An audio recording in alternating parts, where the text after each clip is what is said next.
Mga kagulat world, humanda na kayo dahil ang laban ni Alexandra Alex Ala kontra sa Japanese tennis sensation na si Moyuka Uchijima ay siguradong yayanig sa buong Asia at sa buong mundo ng tennis. Hindi pa man nagsisimula ang bakbakan sa Wuhan Open WTA 1000, ramdam na agad ang tensyon at excitement. Ang tanong, paano babagsakin ng Pinay Warrior ang isang Japanese superstar na kilala sa disiplina, bilis at matinding consistency sa baseline? Heto ang dahilan. Unang-una, momentum. Galing si Alex sa dalawang sunod na torneo sa China, Changsha at Suzhou, kung saan ipinakita niya na kaya niyang makipagsabayan sa mga mas matatangkad at mas mataas ang ranggo. Halata ang pagod, pero sa kabila nito, mas lalong tumibay ang kanyang fighting spirit. Kung ginamit ng iba ang fatigue bilang dahilan para umatras, si Alex ginamit ito bilang gasolina para mas umabante. Pangalawa, versatility. Kung si Uchijima ay kilala sa pagiging grinder na mahilig sa long rallies para pagurin ang kalaban, si Alex naman ay may explosiveness at variety. Drop shots, angled winners at strategic tempo shifts, lahat ng ito ay armas para basagin ang rhythm ng Japanese player. Ang style ni Uchijima ay nakatutok sa consistency, pero ito rin ang magiging weakness niya. Dahil kung may isang bagay na kaya ni Alex, yun ay guluhin ang comfort zone ng kahit sinong kalaban. At pangatlo, puso. Sa Suzhou, nakita ng buong mundo kung paano lumaban si Alex hanggang huling punto. Halos semifinals na siya bago nadulas, pero imbes na maging dahilan ng panghina, naging inspirasyon ito. Sa edad na 20, dala niya hindi lang ang sariling ambisyon, kundi ang pangarap ng buong Pilipinas. Sa tuwing pumapalo siya ng racket, milyon-milyong Pinoy ang umaalalay sa kanya.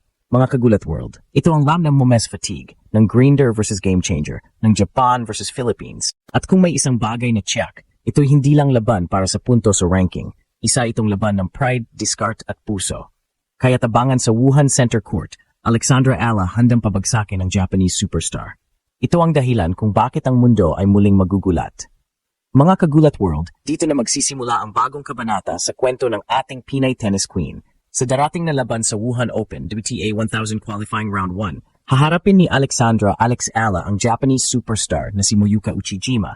At buong mundo ngayon ay nag-aabang, kaya ba ng isang 20 anyos mula Pilipinas na pabagsakin ang isa sa pinakamahigpit na grinders ng Japan? Kung babalikan natin, galing si Alex sa napakatinding kampanya sa China.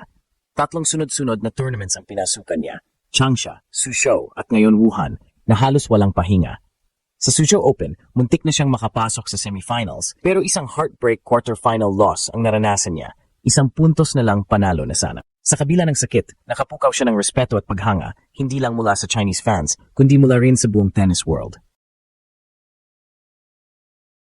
Ang narrative ay malinaw. This Filipina is fearless. Ngayon, haharapin niya si Moyuka Uchijima, isang 23-year-old Japanese player na may reputation bilang matibay na baseline warrior. Kilala si Uchijima sa kanyang disiplina, tireless movement, at consistent ground strokes. Hindi flashy ang kanyang laro pero lethal dahil bihira siyang magkamali. Kapag naipit ka sa long rallies, doon ka unti-unting nadudurog.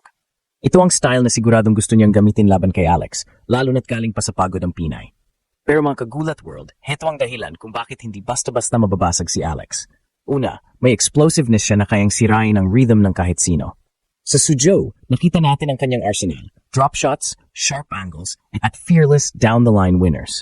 Ito ang klase ng versatility na kayang tumapos ng rallies agad bago pa siya maipit sa grinding game ni Uchijima. Kung gagamitin ni Alex ang kanyang variety at aggressive mindset, siya ang pwedeng magdikta ng tempo ng laban. Pangalawa, momentum at confidence. Kahit natalo siya sa Suzhou, dala pa rin ni Alex ang momentum ng kanyang mga upset wins laban sa seeded Europeans. Para sa isang batang atleta, minsan ang mas masakit na pagkatalo ay siya ring nagiging pinakamalaking motivation.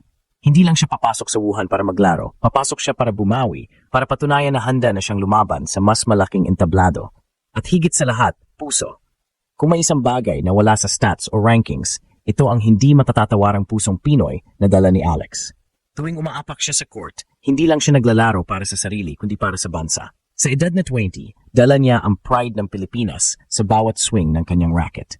At ito mismo ang dahilan kung bakit maraming fans ang naniniwala. Hindi siya basta-basta bibigay, kahit pagod, kahit pressured, kahit underdog. Mga kagulat world, hindi lang ito simpleng laban sa Wuhan. Ito ay simbolo ng laban ng isang Pinay laban sa mundo. At sa October 4 sa Center Court ng Wuhan, malalaman natin, kaya ba ni Alexandra Ala pabagsakin ng Japanese superstar na si Moyuka Uchijima? Marami ang nagdududa, pero mas marami ang naniniwala. Mga kagulat world, silipin natin kung paano tatapat ang dalawang mandirigma sa court. Alexandra Ala ng Pilipinas kontra Moyuka Uchijima ng Japan. Hindi lang ito basta qualifying round. Para kay Alex, ito ang ultimate test ng kanyang stamina at mentalidad. Si Uchijima, ranked mas mataas kaysa kay Alex at kilala sa Japan bilang isa sa kanilang racing stars, ay isang grinder sa pinakapuras na anyo. Hindi flashy, hindi explosive, pero solid. Ang kanyang weapon ay consistency. Hindi siya madaling nag-error at ang bawat rally ay hinahatak niya ng mahaba para pagurin ang kalaban. Sa kanyang age at experience, marami na siyang dinaan ng tight matches sa Asian circuit, kaya't kabisado niya ang art ng endurance tennis. Kapag nagtagal ang laban, advantage siya. Samantalang si Alex, ibang klase, explosiveness ang puhunan. May variety siya na hindi kayang tapatan ng typical baseline player. Nakita natin ito sa Suzhou kung paano niya binasag ang laro ng mas matatangkad at seeded opponents gamit ang drop shots, angled cross courts at agresibong returns. Si Alex ang tipo ng player na kayang magbago ng rhythm at magulat ang kahit sinong kalaban. At kung gagamitin niya ito laban kay Uchijima, posibleng mapwersa niya ang Japanese star na lumabas sa comfort zone. Ngunit hindi lang skills ang nakataya dito. Physical condition din. Galing si Alex sa sunod-sunod na tournaments, Changsha, Suzhou at ngayon Wuhan, halos walang pahinga. Nakita ng lahat kung gaano siya napagod sa quarterfinal exit sa Suzhou.